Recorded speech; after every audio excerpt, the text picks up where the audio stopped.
on the stream. So hello everybody. Um, Welcome to tonight's stream where we have some more pages from John Lamont. I believe this is an update to Blood Feud, right? Yes. Okay. Page one rewrite. Right. And we've you know what? We and other personalities in and around the comic book drama indie sphere have been under a bit of scrutiny lately. It has come to my knowledge that John Delarose, who was a former visitor, I guess he came on the channel and screamed a bunch of obscenities at me. But he is apparently going through a nasty divorce, and there have been allegations of domestic abuse pending a restraining order hearing. How charming! Yeah, so that's coming up, and I know people are putting comic personalities under a lot of scrutiny. And I saw like a news story about the trademark case, and they haven't picked up that it's back. Well, no, there was a one video saying it was back on, kind of lamenting it. Oh my goodness, this silly case is not going to go to trial until 2024. But also, people, Yellow Flash, none other than good old Yellow Flash, longtime ally of the show. Just kidding. He hates me, and I feel mutual about him. But he contacted me, so it's got to be serious if Yellow Flash has contacted me. He's like, "Hey, are you going to trial against Dean?" I'm like, "Yes. In fact, I just heard that we have a hearing coming up August 18th, and I'll be attending that, and John will be flying in and attending that." And so now we're talking about, well, since you're having to come to Dallas anyway, maybe there could be some shows that we could do, and that could be cool. And then this brought up a discussion of show budget. So here we are, all caught up.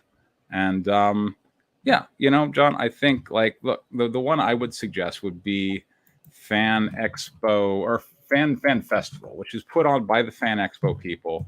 It's a small show here in October, but still, it's a Fan Expo show. So you're going to get a pretty decent crowd. You're going to get some decent guests. The Artist Alley table is going to be pretty cheap, like on the order of like a couple $100 or so. I can ease your travel expenses, picking you up. You can stay here. We can print some prints locally. There's a lot of advantages to doing shows in Dallas, I guess is what I'm saying. I will keep it in consideration. Okay, fair enough. All right.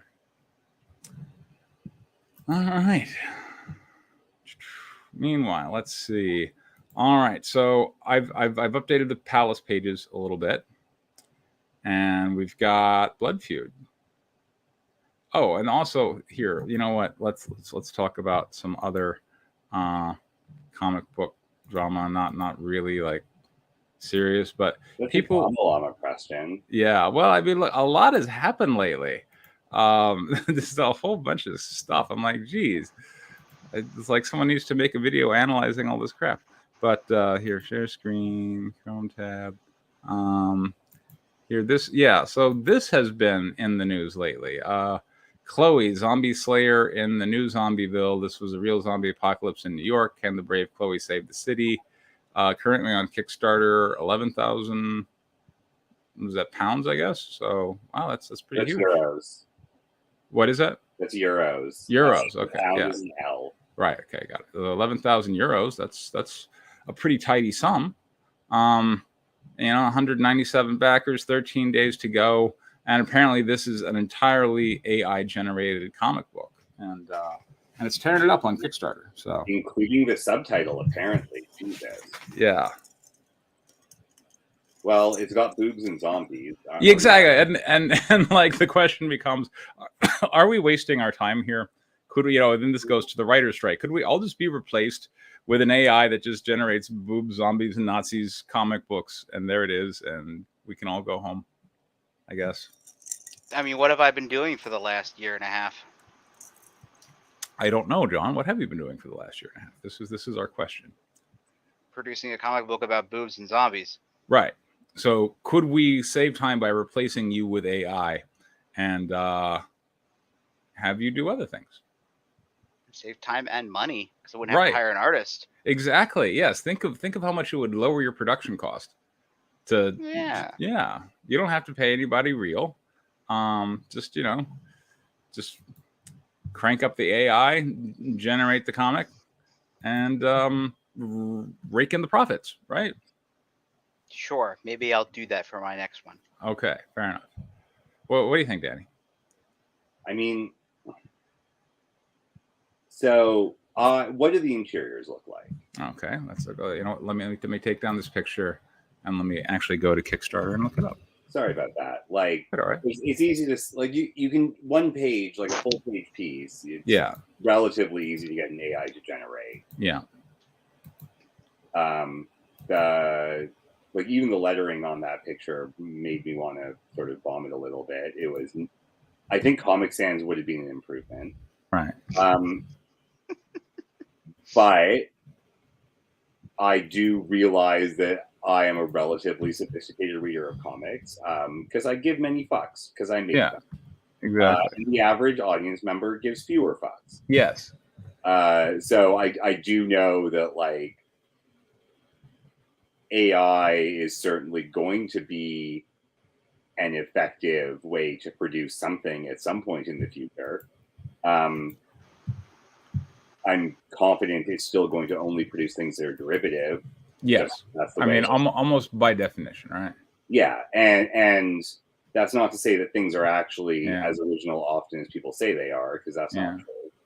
All right, let's see. So here's that's interior page. So the story of the lettering is a little funky. Chris created Zero Back. He is an accomplished comics author from America.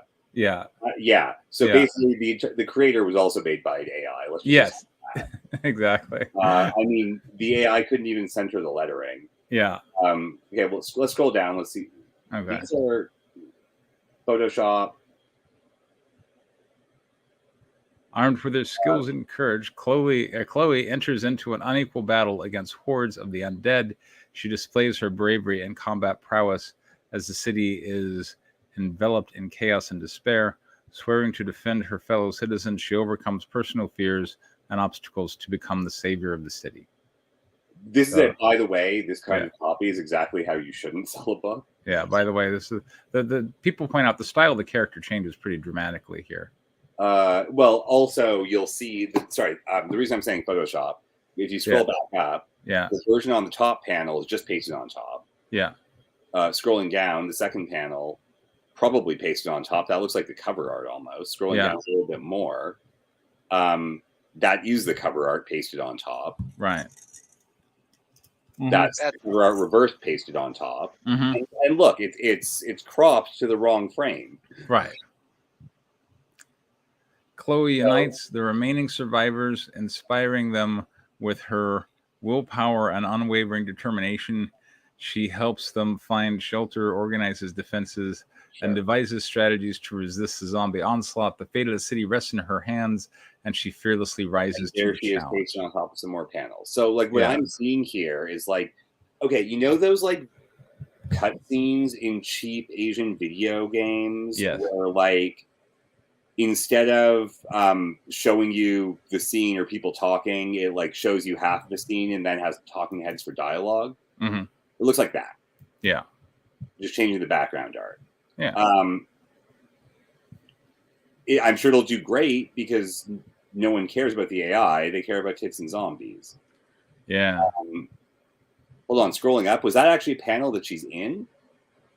I guess so. Above that. She is definitely in that panel, although it still looks like a version of that we've already seen. Yeah. So it's like, 3 poses and cut and paste. Yeah. This comic doesn't look very good. I'm just going to say it. It doesn't look very good. Who would give money to this? I don't understand. And what are they expecting to get in return? Let's back this up a little bit. The art, actually, on a panel-for-panel level, actually pretty good. Yeah. Because, of course it is. It's like brush painting by a computer. Yeah. Right? It uses video gamey captions, which people are familiar with. So, to the unsophisticated reader, it's not going to raise a ton of red flags. Right. The people who want to see what the hell can AI do, they're going to buy the PDF. Mm-hmm. People who want to buy a cover with tits, they're going to buy it. It doesn't look like there's any panel-to-panel storytelling. Not meaningfully. No. Yeah. But it looks like the color palettes aren't too far off. Yeah. Wait, scroll back. Oh, that's never mind. Yeah. I mean, so one of the things I personally like about comics, and again, for the record, I'm a fucking nerd. Sure. Is that it's got many of the same qualities as poetry or any other sort of thing, you know, where like I can tell a story with my words and people understand there's a plot and they get invested in the characters. That's a kind of magic. Yes. You draw lines on a page and it looks like a human being and then you feel feelings towards it. That's actually a kind of magic. Yes. And that's what I like comics for. Some people just want to buy a book with tits. And so, yeah. You know, like I can be like, raw, special, weird art form that's like really good at certain things. Okay, cool. But like, that's not the market, right? That's just what I can say. Like, if someone that good at directing an AI were to, you know, produce a Molby script, I'm sure it would look kind of epic. There you go. Yeah. In terms of can the AI produce a comic? I mean, and that's why, you know, like I felt like Molby gave up a little too soon. I feel like. Well, I mean, you also need to be able to spell things properly to tell the AI what to do. So there's very concatenating layers of complication there for him at a personal level. Yes. Just based on his skill set as he's demonstrated to us. Yeah. But like what I'm seeing there isn't a comic made by AI. What I'm seeing there is background art made by AI with a different AI character pasted on top of each scene, not really interacting with it. Now, there's nothing wrong with that, but that's not how comics tend to tell stories. Yes. And I've supported comics that do weird things. Like I got this like totally weird book at TCAF that was like very self-published. All of the art and all the background art was like done in like a computer graphics program, like not the one John used, I don't think, but a different one. And you know, it looked super weird, especially with like lips and teeth. Oh my god. And there wasn't really any line work to speak of, but it was still like a unique looking comic. It was worth checking out. Yeah. And so, you know, is it worthwhile for people to use technology to do stuff? Yeah. Maybe I should try this sort of thing, I guess, but like I don't see how you could have multiple characters and have the AI remember what they all look like individually. Yeah. In order to actually set a scene where like human beings are talking to each other about anything. Like that, seeing from those previews that was evidently a challenge makes me doubt that I could convince an AI to do that. Yeah, like I didn't really see any speech bubbles. I saw narration bubbles, you know? Yeah, or like, I mean, there's some speech. Like, who cares if the lettering's good? I mean, it's just like the character who's talking is pasted on top of the frame. Yeah. Right? Like, you can do bad lettering pretty easily on your own. The guy's clearly got Photoshop and a machine that'll just stick shit on it. Yeah. Maybe the AI knows what various kinds of word balloons are for. That would be cool. That information is on the internet. You know, I've become to look at indie comic books a little bit like the WWE. Sometimes there are projects that just seem like their success seems a little unbelievable, you know, or I don't understand their success. And I'm prepared to look at them and say, at times, I don't understand their success. That's what I love about indie comics, though. Like, sometimes weird shit just hits. Right. And sometimes it's like a little bit of fabrication on the back end, you know? Like, that does happen. Like, self-backing does happen. Now, am I saying this person's self-backed? I don't know. But I am saying, I think just looking at the game, I mean, I suppose it's possible. Probably not. But at the same time, like, maybe if they threw a whole bunch of money at like an advertising program like Twitter or Facebook or something like that, and they advertise enough in the right channels with, hey, here's hot image, here buy the comic book at $20 or whatever. You know, like potentially you could make a small fortune in indie comic books by starting with a big fortune, I guess is what I'm saying. Yeah, like one of the things that I mean, I experiment with stuff all the time, right? Like I'm doing cosplay covers soon. Yeah. And I'm sort of just spinning up promotion on that right now. Right. If all of the guilds in the States weren't on strike and there was film work, I'd be much more comfortable throwing money at advertising for that. And I think I'm gonna have to actually throw some money at advertising for this, just because of the kind of project it is, which is actually probably good. Right.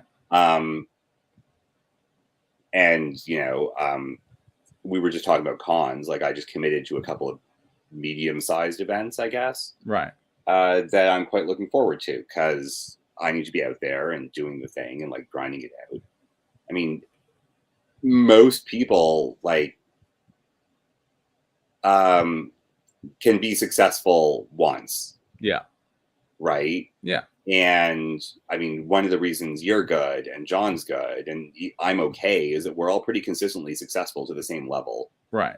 And we're growing our audiences. And I'm making I'm a doing prediction that, we're doing that. John's great at that. Yeah, I have a prediction that Palace 3 is going to be my biggest campaign yet. So my biggest campaign so far is Guinevere 5, which brought in 15,000. But I think Palace 3, I can bring in 20. I think I can do it. So there you go. And like that's like pay some rent money. Yeah. Not make a bunch of cash money. By the way, I was looking at a distribution deal today for Guinevere. Congratulations. In local comic book stores. So. And they had a very upfront disclaimer, very, very plain spoken, like, look, we're a small company. If we got a hit comic on our hand, we'll sell a few thousand comics, not like, millions or something like that. If your expectation is you're going to take the market by storm, it's not going to happen. Like it was very be there and get exposure. Yeah, exactly. Okay, there's something wrong with this campaign. Okay, what is it? Do you need me to share the screen again? No, I mean I was just scrolling through the rewards. He's no variant covers. There's one cover. The most expensive tier is $499. Okay. For a 45-minute Zoom call with the comic book. Okay. The comic book, not the comic book creator. And 4 people backed it. Who the hell are these people? Yeah, that's a good point. VTubers are a thing now. Yeah. What I will say about Flash in the Pan successes is that it can be really bad for your career if your first thing is a massive success and you spend the rest of your time trying to chase lightning without knowing what actually made that thing successful, because you never had to think about it. Well, I don't even does this book to even exist? Oh yeah, I have no idea. And it's $14 for a PDF for an issue 1 from an unknown. Like I can't even get people to. I'm sorry. It's just there's so much weird with this campaign that just looks off. Like the whole thing just looks shady AF. So I mean, that aside, I'm sorry. No, it's fine. I was just gonna say, like, I was doing live events for 7 years and saw a lot of people do that and crash and burn. And creative is about consistently doing the output, right, and being the sort of person people want to work with. Right. That's how you succeed in creative. Or get lucky and have fuck tons of money, but 15 grand isn't fuck tons of money, or 50,000 euro. Yeah. Yeah. Like, I mean, how much time's left in the campaign with 200 backers already? 11 days. So it'll probably end up like closer to 3, which is a lot. Yeah. That's a lot for a comic. But yeah, who knows what's up? Maybe this person who's never published on Kickstarter before, or even backed anything on Kickstarter before, just knows a ton of people. Like, there's any number of weird reasons why. Or, maybe it's totally sus. I don't have the time to be an internet detective, and I don't care if it's sus. I mean, good on them for doing it. But, yeah. It's certainly a weird-looking campaign. I'm sure if I dug into it, I'd be very confused by lots of things. Who buys a Zoom call with a comic book? Right, exactly. Yeah. Exactly. Yeah. That's my question. Yeah, who buys that? And also, is that just like a translation issue? Because this is a European campaign. Now, or is his rewards all done by ChatGPT? I mean, it looked like the bio was done by ChatGPT. The Yeah. title looked like it was done by ChatGPT. That would be funny. The reward tiers were generated by AI. I will like so. Are they backed by AI? Maybe it's a comic book buy for at the some AI. point, it's just computer spamming itself, right? But the only native English-speaking country that uses the euro is the Republic of Ireland, right? Yeah. Well, he said he's from Germany. He's an American from Germany. That's actually very plausible. There's U.S. Military bases all over Germany. Sure. Yeah. Yeah, maybe his instruction to ChatGPT was write me a Kickstarter campaign that sells. Mm-hmm. Right? And no matter when that algorithm is produced, that'll take a look at a couple of years of Kickstarter data and be like, this kind of campaign with this kind of character, this kind of whatever. And then, he takes it to whatever it is that makes the images and is like, hey, make me that. Growing up in Germany, I developed an early fascination with comics that would shape my creative path, drawing inspiration from diverse ranges of influences. Well, he ain't drawing, so what's...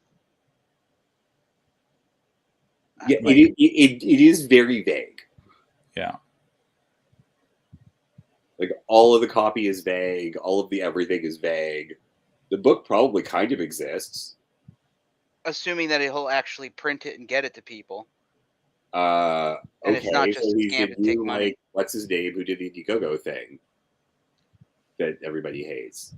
The stupid frog book. Cyberfrog, yeah. Yeah, that. Yeah. So he'll deliver just as well as that asshole. Exactly. And at least you don't have to go to art school for it. So, good on you. Exactly. If you're going to scam people, like, whatever, right? Like, good on you. I mean, honestly, this is such an obvious scam, in my opinion. That So are we buying a PDF? I'd put, like, $5 towards that. If we all do. There you go. Yeah. Then we'll see if there's a real book at the end. Yeah.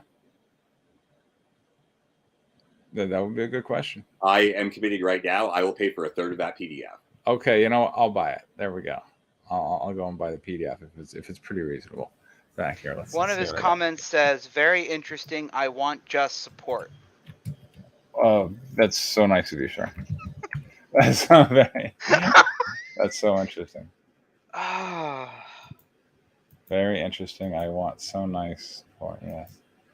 I mean, like I'm like taking part in history here, right? I'm back in one of the first, because I was told like Kickstarter wouldn't even allow these projects. They nuked them before. I don't know. Maybe there was a lot of people reporting them before. I don't know if this one maybe not be getting the. It's not like the big thing right now. Yeah. I mean, like, look, I paid more money for a copy of Mulvey's book. Yes, but Mulvey's book was not AI. I can tell you that much. Digital PDF copy, $1. Fuck yeah! Oh wait, no, hold on. No, sorry. 14. 14. Yeah. Oh, that's weird. That's off on the edge. Okay, $14. Boy, he thinks a lot of his PDF. I know. Yeah. Like maybe I'm underselling. Maybe I should sell my PDFs for $14. I've seen like $15 like singles in indies, because I guess the economy's tight and stuff. I personally feel like that's a lot. Yeah, that seems like a lot for a PDF. Yeah. I mean, I price things based on what I think I would pay for it. Yeah, I don't know if I'm willing to pay $15 for that PDF. So I'm just gonna say it fails me on that price level. 15's a lot for a PDF. 15's a lot for a PDF, especially if he did no work but sit there in front of a computer and put it given prompts. I mean, like that PDF should be free. He did minimal work. Yes. Well, and it's not copyrightable, so yes. We should get it and like sell it. We could probably sell it. We should do Kickstarter for Chloe, whatever in Zombieland. we'll just get the PDF and we'll just make our own prints and just remake it. Mm-hmm. I mean, hell, this guy made $12,000 on it so far. Yeah. I mean, it's really hard to make a fake account on Kickstarter though, because like they need your bank info and stuff. It's a huge hassle. It is. Like, I don't know if it's possible to do that. I don't want to do anything like this under my own name. I actually do have some dignity. You'd have to Alan Smithy this. Yeah. Although you could put it up on the site that's not Kickstarter. Like, I mean, like Fund My Comic, I'm pretty sure would adore it, and Indiegogo. I mean, they don't give a shit. So. Yeah, I don't think they do. They don't give shit. They're like, "Are you alive?" You can go, "No, I'm a computer." That's fine. That's totally fine. Come in. Make us money. Make us money. Yeah, go to work. Go to work. Okay, I'm going to narrate this. Okay. And then I'm going to take a bit of a break to feed some cats. Sounds good. All right. So this is Blood Feud, issue 1, version 3, page 1. By the way, I got some new Palace pages, and if we could just go over that. There will be a bit of a break. Okay. I'm happy to do that. Okay. Like, here for it. I do need to feed the cats. Okay. All right. And that's at 9:30 my time, so we have an hour. Okay, let's do it. Interior Strip Club night. Good start, John. Hey, it's John Lamont script. Yeah. That's a normal beginning to a gritty anything. Yeah. I'll take credit for that. Upbeat house music plays and lights flash across the stage. Fog machines bellow, clouding the stage in a fine mist.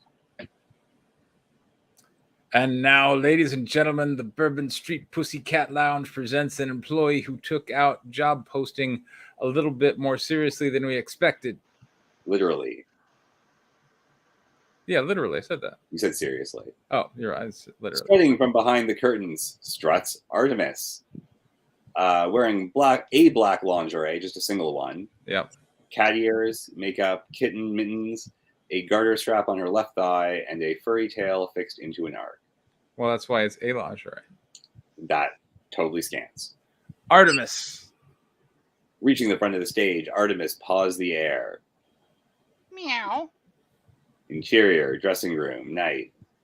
Artemis sits at her vanity, removing her cat makeup as Fat Frank, a jovial, overweight man, enters. Artie, I caught the tail end of that act, and I must say, it was perfect. Okay, I kind of hate these puns, and I'm totally in for this. All right, there we go. They don't last very long. It's fine. Good on you for doing it. Yeah. I mean, thanks, Frankie. You got a customer request for a private dance. I put him in booth 12. A regular? Nope, never seen him before.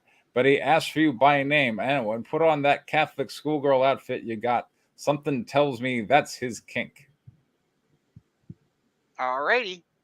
I mean, Interior strip club. Look, all I want to say is, nice. What girl doesn't look good in like a white, button shirt and like a plaid skirt? That's all I'm gonna say. I'm doing a schoolgirl book. Yeah.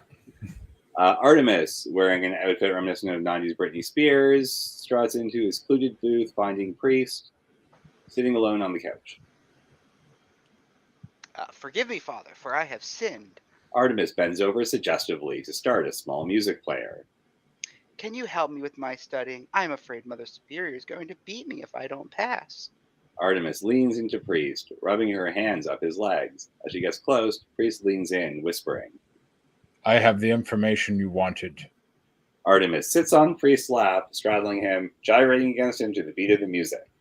Go on, I'm listening. Interior, Bourbon Street, night. Okay, we're inside the street. Let's fucking go. Yes.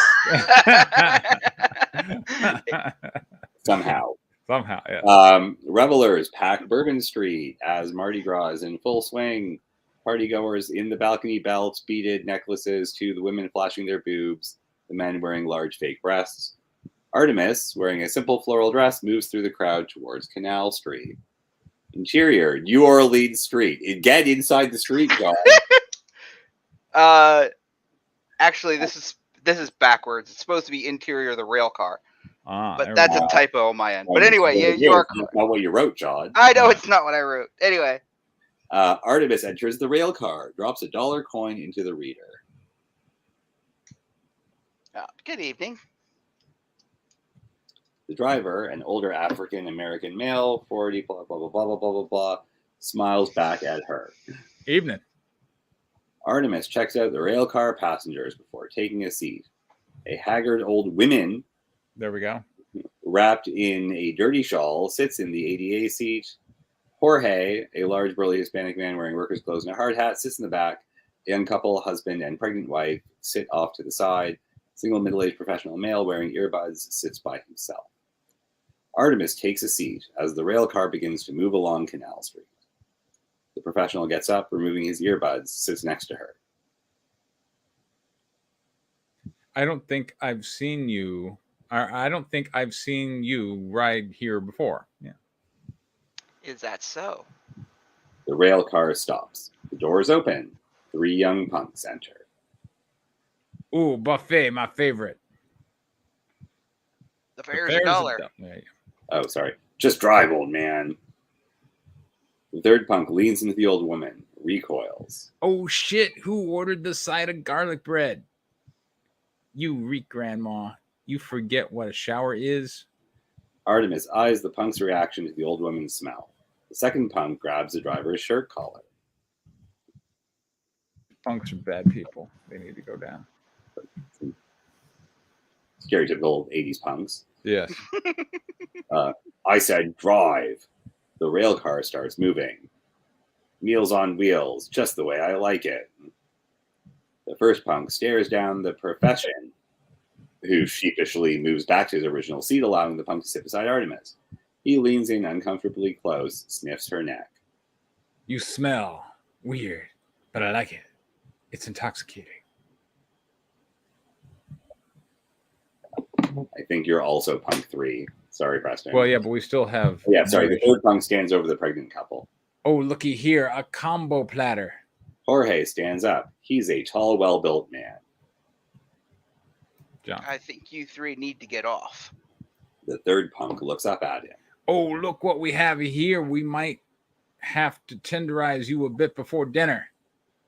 Joey, stop the car. These 3 are getting off. The driver stops the rail car. The second punk heads back towards the driver. You're not taking orders from him? As he passes Artemis, she delivers a quick throat punch to the first punk sitting next to her. Leaping to her feet, she grabs the old woman's chow. Yeah. Wraps it around the second punk's face. He screams. Artemis kicks him to the ground. Your order of garlic bread is ready. The first punk leaps to his feet, recovering from Artemis's attack. Artemis reaches under her dress, drawing twin silver-bladed fist daggers with leather finger straps. You're so good. Yeah. At matching your subject verb, yeah. And your subject to your verb. Maybe I just need to give this to an AI and have them rewrite my scripts. AI can do subject-verb agreement. Yeah. Grammarly yells at you for this regularly. Anyway. See, that's how you know it's not AI. Yeah. The first punk jabs at Artemis, but she ducks under his fist and delivering several quick punches to his stomach and chest as she moves around behind him. Okay. Then leaping into the air, she punches him in the back of the head below the base of the skull. The first punk's body explodes into fire and ash. The third punk turns his attention to Artemis. Come at me, Hunter. Jorge grabs him from behind. Don't touch him. The punk bites down to his arm, taking a gulp of blood. Murder. Jorge cries out in pain, shoving the punk away. The punk's bite pressure takes a chunk of flesh with it. Oh. Blood dripping from his chin. Good job, John. The punk marches towards Artemis. Good stuff. You're next on the menu, sweetheart. He hisses at her, rearing bloody, oversized canine teeth. That's a good one. I mean, why does she have rearing bloody, oversized canine teeth? That's a good point. Why does she have rearing bloody oversized?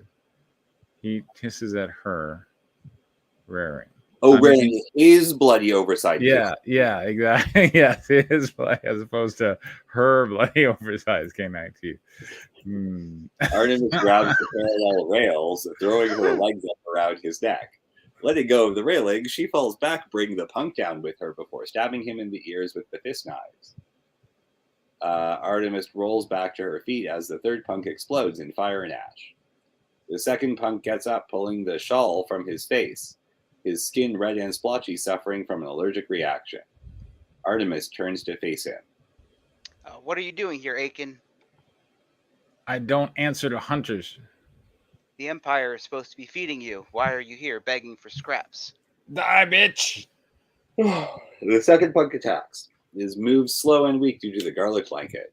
Artemis reaches to the side, grabs his arm, twisting it back, breaking his arm. Crack. Boy, Artemis is a badass. Artemis stabs him in the lower spine, dropping the punk to his knees. Answer me. I can go all night. They closed the Jefferson dispensary 2 days ago, all right? We're so hungry. What were we supposed to do? Die. Well, that didn't seem like a good idea to us. Artemis stabs him again and again in the back, his spinal cord. Several, yeah. So He's many. got more than one. Yeah. The skull is sending him to fire and ash. There you go. Artemis stands in the center of the rail car as everyone stares at her. Anybody have a phone? The professional holds out his cell phone. Good. Call 911. Tell them what happened. What happened? Artemis kneels down beside Jorge as he holds his bleeding arm. Anybody got a med kit? The driver kneels down beside him with a first aid kit. Artemis ties a tourniquet on his arm before wrapping his wounds. The pendejo bit me. Artemis stares down at him. I'm sorry. What was that? In the common vernacular, a vampire. What's your name? Jorge. You got any family? Yes, my wife and son. Artemis sighs. I am truly sorry for your loss. What will happen to me? Will I become... When the night watchmen arrive, tell them what happened. They'll take care of you. Artemis stands up, walks to the door. She pulls the cord. Ding. The rest of you, go home. You've had enough excitement for one night. The driver pulls the lever, opening the doors, and everybody except the driver flees. The driver walks to Artemis. I want to stay with my... So this is Jorge? That's the driver. Oh, a different guy. Jorge is his friend. Ah. Yeah. I want to stay with my friend. You're a good man. Artemis exits the rail car. The driver watches as she walks out into the shadows of the night, disappearing out of sight. That rhymed. That rhymed. Okay, you know what? I thought that was very emotionally engaging. I really got wrapped up in what might happen to poor Jorge because he's innocent. He doesn't deserve to die. And his friend, they both seem very noble and right intention, righteous people who make the world a better place. And tragedy has possibly befallen them. There's certainly a lot of foreshadowing that bad stuff's about to come. So congratulations, you made me care about them. And that is well on your way to getting me involved in your story, which has a fair amount of action to it. We see the world through an exciting exchange between three vampire punks who deliver exposition that the dispensary is closed to Artemis, who's some badass vampire hunter chick that is very callous to killing them. Yes, I agree. This was an excellent way to do exposition naturally within a scene, and it was very successful. Yeah. I don't know that I got a lot of constructives, but Danny probably has a couple. Not enough murder. Okay, there we go. Vampires should be bloodier and more dangerous at some point, or more threatening. Fine, Artemis is badass, but if she's just killing people real easily, we're going to assume she's always kind of badass, and we've only just met her today. So there's no reason not to make this a bit of a struggle on her part, especially since she's associating with the resistance. So have her actually resist and struggle is my recommendation a little bit more. But it was very good. It sets the scene. It does the world building. It doesn't stop to give a PowerPoint lecture to do so. And it was a quite charming beginning to a vampire story. There we go. All right, John. What do you think? What do I think of? Oh, of the story you submitted. Now that you've gone through, a reading. Or was there anything you heard that you're like, oh, I want to? Oh, also, my other crit is fucking fix your grammar, man. Jeez. Yeah. It's getting worse and it's getting exhausting. I will. Hey, at least it's not passive. No, I will work on trying. It's worse. It's word salad half the time. There we go. Is this a Moldy script? Yeah. Ooh. Anyways, John is about to give his opinion on his new version of the story. Yeah. What do you think, John? No, I thought your criticism was actually spot on. I mean, I accomplished what I was attempting to accomplish in these pages, and your response is kind of like, "Yep, okay, that's exactly what I was trying to do." So, yay! So if you need to, you can go feed your cats. All right, I'm gonna go feed the cats. I will be back in a couple of minutes, one way or the other. Okay, sure thing.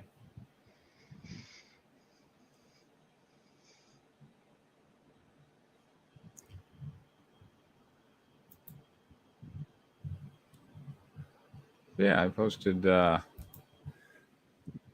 Ray Romano.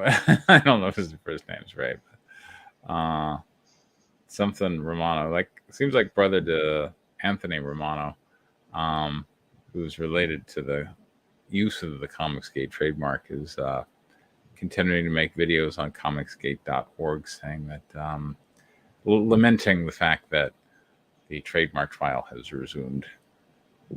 I mean, they were just fooling themselves if they thought anything else was going to happen. Like, you know, it looked like his videos from a year ago was like, you know, Preston's really gambling here. He's not going to be able to, you know, like introduce any new evidence after this. I'm like, of course I can. Silly people. I don't know where their understanding of the law comes from. Oh, by the way, you know what you missed? There's actually Dean Asaf presented a Rule 11 motion to sanction our attorneys for a frivolous lawsuit. So we'll probably have a hearing on that. That should be fun. wouldn't he have to win this case before he could? You would think, yeah. It's given that we've already gone through a motion to dismiss and we've already survived that, and the bar for frivolous lawsuit is way below that. We've already surpassed that bar, so it's because you can only do a frivolous case if it's right. If you can show that it's frivolous. Yes, yes. I know that sentence was redundant, but right, yes, or reductive rather. Right. But like, yeah.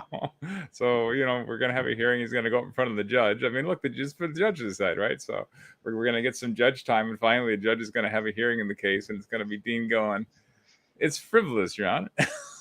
Yeah, I said those things, but still.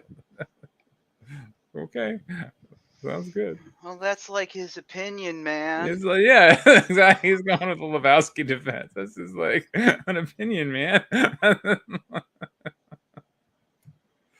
Oh, anyway, I mean, look, you don't want to miss that. Would you want to miss that? I would, if I were you. I would think that would be worth the price of admission. Just to watch Dean go in there. He goes, it's just an opinion, man. It's just memes, bro. This is frivolous, yo.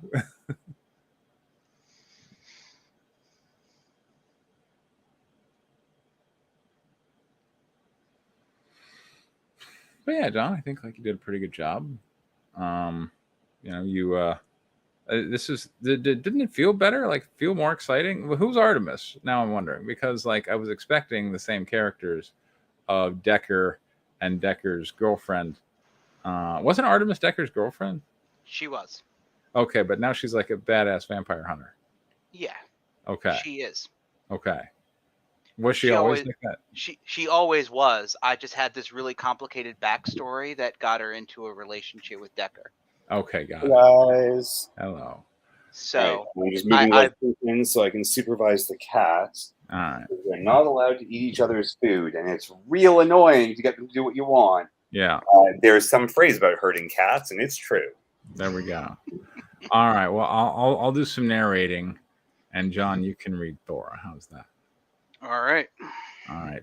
Page 9, panel 1. Samantha continues to control Thora's sorry face with her left hand as she rears back her right to smack her again. I am sorry, High Priestess. Can you see the corruption here? I did what I felt I must do. You can see the corruption here, but anyway. Panel 2. Samantha cradles Thor's face with both hands. Yes, I know. Yes, I know. Queen Arica takes for herself, and we are all the poorer for it. Still, you could have resolved this without leaving the faith, couldn't you? Yes, High Priestess, but that's not the choice I made. Panel 3. Samantha looks down on Thor with pity. Now, here you are, having reaped the whirlwind.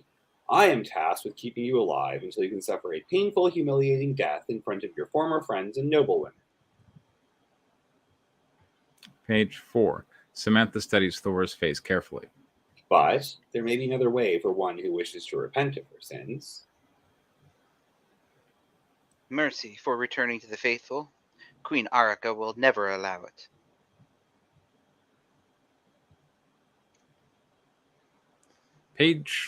Panel 1. Samantha schemes as Thor watches helpless. No, she wouldn't. But you and I both know she does not offer good leadership to the queendom. Panel 2. Samantha looks down at Thor, studying her response. My magic has allowed her to rule this region for generations. But as the centuries roll on, I must heed the words of Viviax. The time for a change in leadership has come. Are you ready to claim it? I am in no position to bargain. I will fight for anyone against Arica. What am I to do? Panel 3. Cradling Thor's face, Samantha bends down and stares at her. I have a plan that would provide you an opportunity to end her life, but my role in it must remain a secret. I can arrange for you to escape, but you would be branded a fugitive, hunted, never to return. I understand. Very well, then. Tomorrow, during the spectacle that is to be your execution. Oh, that was a comma? It should be a comma, yeah. You will find a dagger next to where your hands are bound. Use it. Free yourself and kill the queen when you get the opportunity.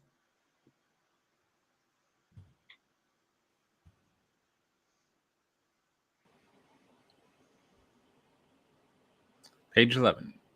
Panel 1. Thor stands before a post, her hands tied behind. A noose around her neck runs up to a block and tackle, which redirects her to a mechanical crank sitting before Edmund, who stands beside Queen Arica on a platform, awaiting her order to kill the captive. Samantha sits to the left of Arica on the platform. Wearing a black lace funeral dress, Tabitha issues the execution speech to the waiting crowd, which includes Governess Akasha, armed and armored. The crowd includes many local men and women. In addition, Madridorf, Dunin, Nimby, and Helena, aka the Silver Hydras, last seen in issue 1, page 11, wear cloaks and do their best to blend in. Then you may flee in the chaos, run away to your desert ruins, and spend your remaining days worshipping your irrelevant goddess. And so, because of your acts of both treason and heresy, you shall suffer a dishonorable death.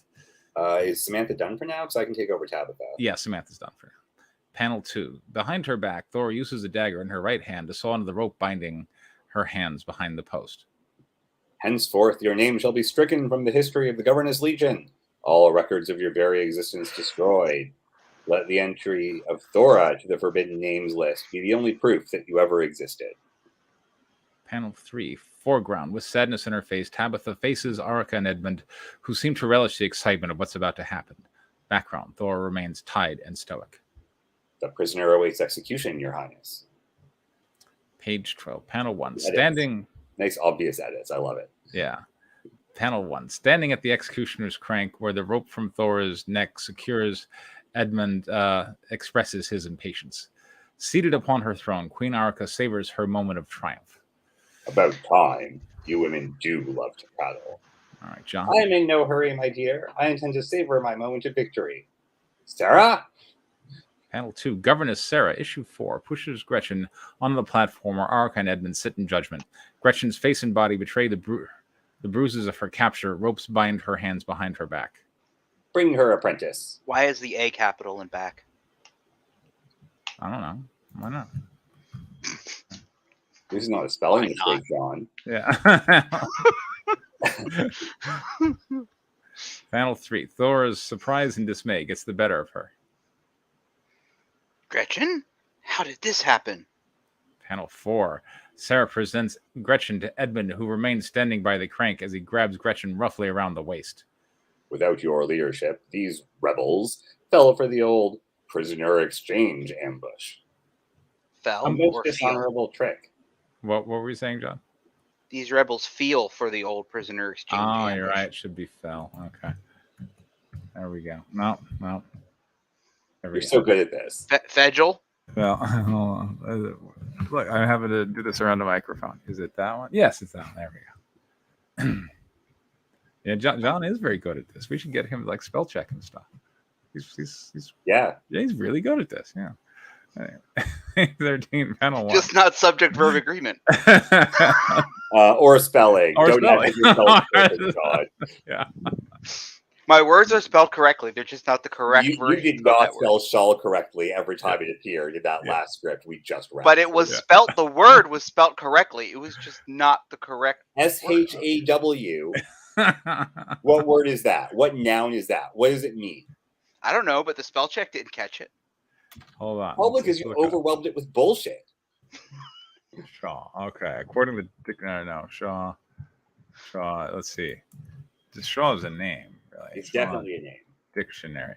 Shaw. The parts of a potato plant that appear above the ground. All right, there we go. All right. So, all right. So as I said, the word was spelled correctly. There we go. All right. Page 1. The word was spelled incorrectly. You did produce a word. Yeah, exactly. Despite your best efforts. Panel 1. Under the watchful eye. Did I mention that I barely passed English in high school? And then here you are. Under the watchful eye of government. Hey, if you would have known you'd have been doing this, you'd probably studied harder, right? Well, no, I did. I've wanted to be a writer since I was 14, but I still merely got a C- in English. And this is the same problem, because this was exactly what my English teachers always got on me about, was I was always using the wrong words. Oh, practice makes perfect. I mean, have you considered learning how to spell the words you're trying to use? Exactly. The words are spelled correctly. Look, going back to grade school, we gave you an old-fashioned dictionary, and anytime you used a word that you weren't sure about, you could just look it up, right? You could look it up and go, "What does shawl mean?" And go, "Oh, potato." This doesn't work here. But I know what a shawl means. You do? It means a potato. It means a potato. That's what it means. There's not some other meaning. It's apparently should be shawl or something if you want referring to like. Well, he was literally referring to a shawl, but we're also being distracted from Preston's excellent script. But Arica stands beside Edmund. Okay, what do you, who took a vow in service to the queendom, know of honor? Both of these traitors deserve death. However, I'm in a merciful mood. I will spare Gretchen's life if she can demonstrate her loyalty to me by ... Gretchen's eyes grow white in shock at Erica's suggestion. Edmund smiles as he loosens her grip on her. Killing the traitorous Thora. What? No, I would rather die alongside her. Panel 3. Over Thora's shoulder, she looks up in dismay as Erica taunts the vulnerable Gretchen. Edmund smiles as he brandishes the dagger. Well, if that's your choice, I suppose I shall have Sir Edmund end your life here and now. Seems like such a waste, though. Wouldn't you agree, Thora? Her life, her choice. Very well, then. Edmund, prepare to kill the prisoner. Panel 4. Terrified, Gretchen kneels before Sir Edmund, who prepares to slash her throat with his dagger. Queen Arica stands to the side, relishing the moment. Governess Sarah does her best to hide her discomfort. With pleasure, Your Highness. This shall be the last thing you see, Thora, the death of your companion. Are you so jaded that you can go to the grave uncaring about even her? Page 14. Panel 1. Arica stands by the crank as Edmund forces Gretchen to look down at Thera on the platform below. And now she's explaining it? Okay, this is a bit extra. President. We will turn this plank and slowly suffocate you soon enough. Would you not rest easier knowing that we at least spared her? Or are you that selfish? Who can trust the promise of a liar? Panel 2. Angry, Arica begins to turn the crank, which tightens the tension on the rope. So insolent. Yeah, clicks. And then panel 3. Thora's eyes widen as the rope tightens around her neck. Panel 4. Having freed her hands, Thora grabs the rope over her head with her left hand as she cuts at it with the dagger in her right. Page 15, panel 1. Arca and Edmund share a moment of surprise. Where did she get that? Panel 2. Thor grips the dagger in her right hand as she steps forward, preparing to throw it. May Ereshkigal bless my aim. Panel 3. Arca moves away from Edmund as she orders the execution of frightened Gretchen. Edmund, kill her. Panel 4. Over Thor's shoulder, she clutches the dagger's blade in her right hand. On the platform above her, Edmund holds a dagger to Gretchen's throat. Arca stands well to his right. Edmund, kill her. And Do it, and you'll die with her, Edmund. Page 16, panel 1. Still part of the gathering crowd, Helena, the human sorceress of the Silver Hydra, casts a spell that sends a subtle green arc of gas towards the platform. Distracted by Thor on the platform below, Arca issues an order to Edmund that causes him to hesitate. Do it, Edmund. Kill her. Panel 2. Helena's stinking cloud covers the entire platform in noxious green gas. Arca, Edmund, and Gretchen fail their saves, collapse in a wave of convulsions. Ack. Panel 2. Speed lines show Helena's ascent as she levitates above the crowd. Then we have a Hydra's attack. And then we have the Hydra's attacking. So come on, kitty. So that picks up when all hell breaks loose with then all hell breaks loose. So. Well, I like that Gretchen's in it. Okay. I was going to say that too. I like that you bring that she's actually a part of this because that was a bit major absence from the last time around. And I think Arca is either, I think she's not chewing enough scenery. Like she gets a bit repetitive. Okay. I mean, with like the taunting, and instead she'd be like, you know, I'm the best. Of course, you were never going to defeat my blah blah blah blah blah. I'm so awesome. Right. Look at this eternal kingdom I've built. And then it'll be more ironic when it falls. Yeah, all right, that's a good point. All right, I like that. I can do that. Yeah. Because like explaining that this murder device, this device of exexecution will kill our protagonist is a bit unnecessary, I guess. I'm gonna lower you into this pit of fish with lasers. Lava, sure. This is gonna choke you. It's like we know what a human being looks like when they're being choked. Yeah, that's true. All right.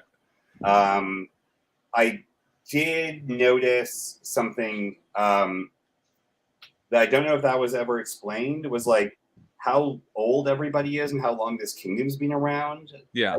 Samantha talks about that. Yeah. Yeah, it's been around for like I mean, look, the city has existed for centuries. Yeah, it's a city. Yeah. But, you know, Arca has come to rule for the last couple of centuries. You know, there was a Drulia is like Rome, but it's during the Republic period where you had two consuls, and Drulia has a lot of dwarves in it. So one of the consuls has to be a dwarf, and one of the consuls has to be a human, and they have to kind of make decisions jointly. But you know, it's a very dwarf happy, but otherwise, you know, kind of Roman themed empire to their west, and they have kind of conquered this area and installed a governor. But Arca convinced the governor that he was in love with her and married him, and then betrayed him to the council, you know, back in Tiber, and had him executed, and then managed to swing getting installed as the rightful ruler of Alluvia under Drulia's so it's awesome that you made up your own homework. Right. Will there be a seed when she disintegrates into dust or into an old hag? I mean, she's probably going to get atomized here. Yeah. So none of that actually matters and doesn't affect what we see on screen. Right. Cool. So that's like knowledge if you bought like the RPG module. Yeah. Fine. I guess that's acceptable, but it's. I mean, I could have her do some more exposition. I just don't want to do as you know. To the comic. I mean, like, so something that doesn't really come up in that conversation with Samantha and Thora. Yeah. Is what Samantha's going to get out of this, aside from like, well, Arca's annoying. Right. Does she actually want to rule? Like, what's going on? Maybe she can talk about what she actually wants. Okay. Yeah. All right. I could see that. Like, not saying the backstory doesn't matter. Just like, it's not. You're not setting anything up with it here. Right. Okay. Like, if she descended, if she like, you know, degenerated into a puddle of like goo and gore, go for it, right? If the magic sustaining her stopped lasting, but she's just going to get stabbed and bleed out like anyone else. Right. That is a good idea, that her eternal youth spell gets dispelled and she collapses into dust. So pick one. Yeah. Okay. That's a good idea. Okay, we can do that. All right. Yeah. Let's do that. But yeah, I really like that the stakes are personal and they're personal to the reader who cares about Gretchen. So I think this is an improvement and it brings the scene together for Thora quite well. All right, cool. John. Yeah, I like having Gretchen there. I knew nothing about the backstory, and until Samantha made a mention that she had been ruling for centuries, I did not know that.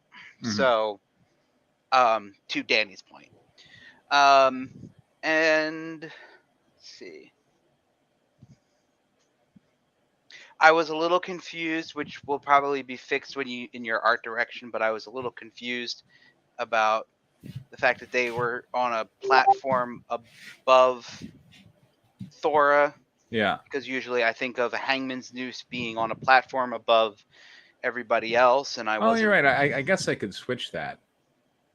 I mean, like, the thing is, like, from I mean, that's like Old West style. Old West style is this town is flat, and we built a scaffolding, and we're gonna hang this person. That's like Old West style. But like Imperial style is, the king is kind of exited the palace or looking out from the window, and the king is above everybody. Like that's part of the design, is the king is above everybody. Yeah, but we need to figure out how to get Arika into the crowd. So maybe just putting her on the platform or whatever. Yeah, a smaller, more posh platform right next to the one for the dirty criminals. Okay, sure. Yeah, I don't know. Or have it be like a carriage or something. I don't know. Right. A carriage, I think, would probably be a good idea. But yeah, as I said, I was still a little confused by where everybody was positioned because I was thinking Thora being on a hangman's gallows. And then, of course, they're turning a wheel and not just pulling a lever and dropping the floor out. But then, again, if you're doing more medieval style torture, I mean, devices, like I'm trying to reference the Romans as much as possible. And they really like their ritual strangulation, in public kind of shit. They love that. Okay. So, medieval style torture devices were actually invented in the 19th century. Mm-hmm. FYI. But as part of the triumph, like Vercingetorix, who was the Gaul general who opposed Julius Caesar, he was captured and kept in jail for like 7 years until Julius Caesar's like, okay, now we're going to have my parade celebrating my conquest of Gaul, during which, Vercingetorix will be ritually strangled in front of for everyone's amusement. Like that was how he died. It is more of a Roman thing, but you don't need a lot of special devices to torture people or to kill them unless there's a good reason to do it. Right. Ritually strangle people is a good reason to do it. Right. But it's a gallows. Just have it be a gallows, or something where the knife is more helpful, but maybe she's attached to a stick on a gallows. Mm-hmm. I don't know. It definitely doesn't work as a guillotine. No. It could work if she's going to be burnt at the stake. Yes, that's true. It could. It really works if she's burnt at the stake. It does work if she's getting burnt at the stake. I could see that. All right. Easier to hide the knife too. Yeah. Yeah. So maybe we could do that. Because that scans better, and then it's not like. So these things in a town square, they're not like up against a wall. They're in the center of the town square, right? Right. Vis-a-vis like every Robin Hood film ever. So what you really want to do is sort of have that sort of scenario with the town square, which means you're going to have chaos everywhere, but also the I hesitate to say victim. Anyways, the victim, executed is kind of like exposed. Mm-hmm. So something where Yeah, there's some mechanism or machinery that could obscure a knife is kind of necessary here since you just wrote that that's going to happen. Right. Okay. Sure. I'll get to work on that. But that's like, we are getting pretty technical at that point. You could probably do a normal gallows and get away with it. Right. And just like... Yeah, I noticed like my scripts come down to a lot of technical analysis about the specifics of how to execute the scene. You're also really good at setup and payoff. And so, like, you know, are you paying off the thing you set up is a question I ask myself quite a lot. Right. But also, you know, I mean, I'm your editor and not just some guy. Like, so I pay a little bit more attention to this stuff in your scripts. Yeah. By the way, what do you think of how issue 3 is coming together? I really like it. Yeah. I mean, I think it's really strong. Largely come together, which is good. Yeah. The art edits came through, so I'm not worried about any production level stuff, which is nice. Jag's doing great. Like, you have like in the pencils folder like both the old and the new versions of like the last few pages, and like the notes I asked for like make that scene land a lot better. So I'm really happy about that. Yeah. John, you'll find this hilarious. I was like, this doesn't look enough like a wrestling match. What are you doing? Yes, exactly. So those were my notes. It was like, make this feel more like a wrestling match with very specific directions by which to do so, just to really land that slam on the altar at the end. But yeah, it's coming through, and Blonde's doing great work with the colors as usual. Hopefully we get Ryan on letters again because he's great. Yeah. So, John, have you ever worked with Blonde before? I have not. All right. Well, this is some of Blonde's interior color work here, and he did a pretty good job. So that's page 10, which I think is going to get a fair amount of attention. And I even think of like making pens out of it once it's done lettering, because I love her line here of "Don't just stare at it, boy," because that's a reference to American Psycho. This is very popular, All right, so cool battle scene here. Poor Edmund's over there getting his back broke. Here's this looks like the red works a bit better for that scene. Yeah. It was the reason I asked for that. It was initially yellow, John, but it was also purple at the end of the previous issue. And I know Preston's going to want to put this into a trade, so I wanted the colors to be kind of closer. Yeah, and here's and it looks like one continuous scene, but they actually are panels. Here are Samantha and Gretchen, and here are Samantha and Gretchen. But it's a subtle layout for panels. Well, the violence ties in nicely with Arica there as well. Yeah, my artist would definitely never come up with that. Oh, I did get some good notes in for the scene where Ereshkigal descends on Gretchen. Hold on. Let's sorry. Well, we can go look at the two versions of that. Yeah, if John wants to actually give his thoughts. Let's see. There we go. So you just saw the two versions of page 2 of the page, John. So here's Bobby and Nestor walking through the ruins of basically Nineveh. And there we go. That's I gave him some notes on the first page we got in that location. Was like, it doesn't look deserty enough.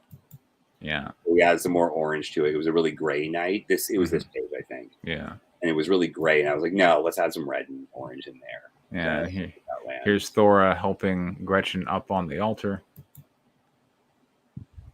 And all right, so here we go. The Descent of Ereshkigal. All right. So do you have this is version 2, as you can see in the title. Go back to version 1. This is a subtle difference, and now I'm not sure if let's see. I don't know if it still has it. Do we still have it? I might have put it in a folder titled old. Okay. Right, let's see. Folder titled usually old. Good at old. Do not use. Okay, here we go. I have one of those in all of our folders now because we keep using things. So here was the other one. There is a subtle change.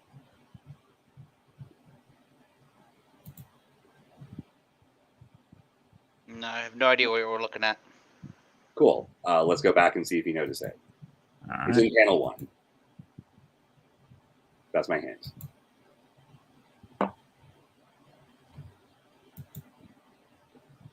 13, I think. Yeah. Do you see it now, John? Or Preston?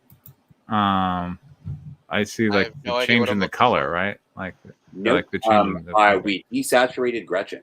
Oh, okay, yeah. No, I didn't Because see a that. god is descending from heaven, and that's Yeah. what needs to pop. Yeah. And they're both the same color of green, so we couldn't Yeah. have them clash. There we go. All right. I See, like it. You thought the color was brighter, actually. The color just looks brighter by contrast. So that, like it's been lots of really subtle stuff like that in the coloring. And it was mostly like a couple of really small notes like this one because it's a story beat. Blonde's great. Like he's required like 2 sentences of direction the whole time. And then a couple of questions because I wasn't sure if there was one thing he did, that yellow action background. I was like, is there a reason it's yellow or just because it contrasts well, it looks good? He was like, no, it just kind of looks good. Yeah. And so I was like, okay, well, for the trade, let's make sure that matches. I was more comfortable giving that note. Yeah. I am planning to hire him the next time I need a cover colored. Yeah. He does good work, you know. Yeah, just most of my covers come colored, so I haven't really had. I've only really seen Blonde's work with like really quite good line work. He doesn't. He will actually pass up gigs if he doesn't like the line work. No, but like really? Blonde's coloring. This is actually a thing in comics coloring. Blonde's work definitely relies on the lines to do like a lot of the basic shading for him. Right. Not saying that he's not able to do it himself. Just like he's definitely working with the kind of lines where like you don't have to do as much of that yourself. Right. So like, sorry. My script, and I mean, I don't know if I want to change the dialogue, but this was just supposed to be dreads that suggested snakes as opposed to actual snakes. But give a Medusa thing. Yeah.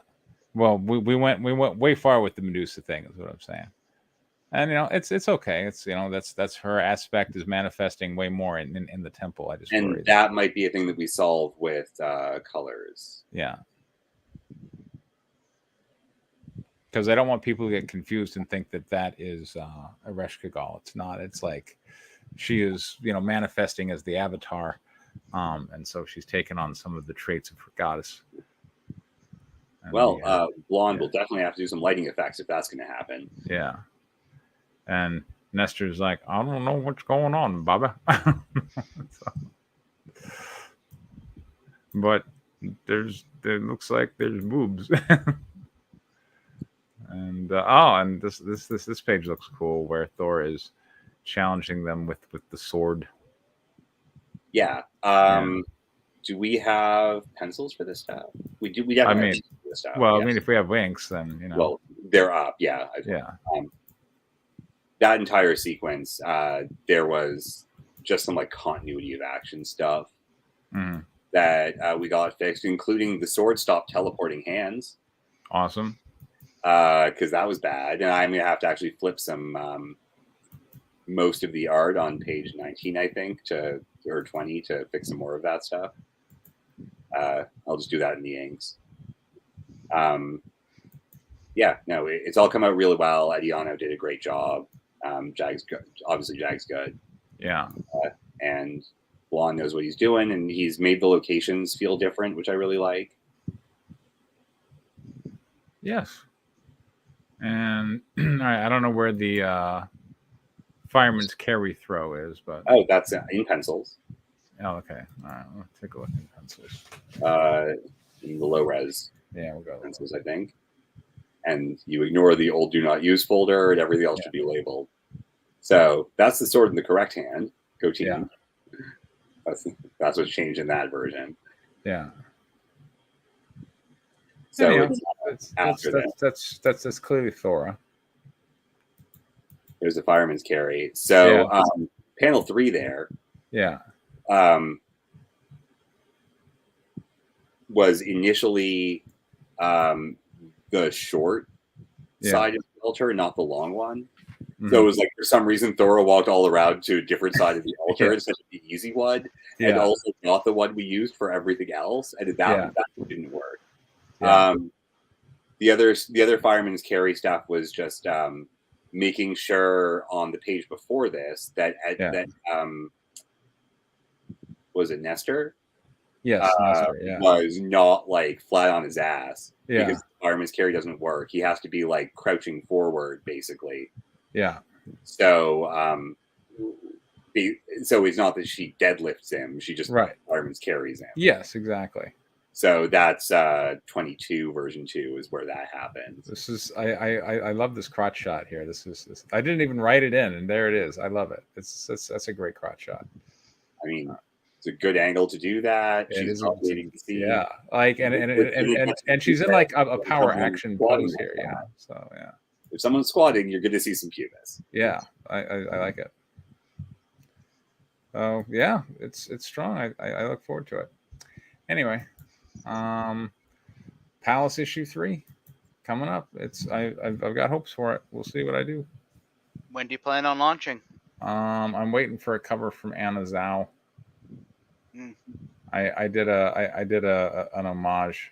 Here, you want to see what we're working on?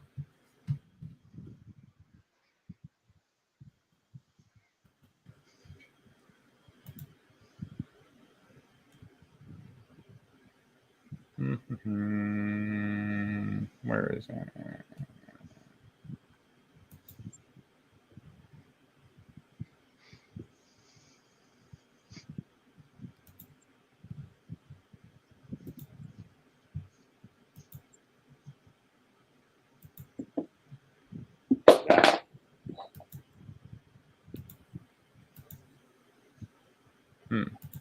Okay, there we go.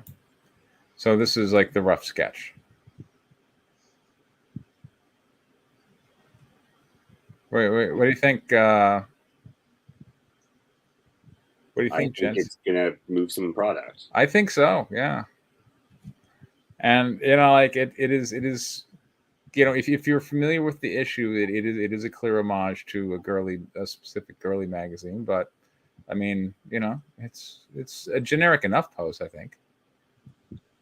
I think it's good. Yeah. They're just massive. Love it. Anyway, that's Queen Arica though. So yeah, I think that's gonna move some product for us. And like the regular cover by here, let me pull that up real quick and we'll get out of here. But the regular cover by, so since Ediano's not going to be able to do a regular cover, I'm going to take Misashi's cover, which is a good cover. I think people like it because it's got shiny boobs, and people love shiny boobs.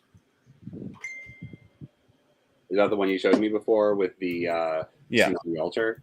Yes. Yeah, I think that's totally appropriate. It's a story moment. Why not? Yeah, exactly.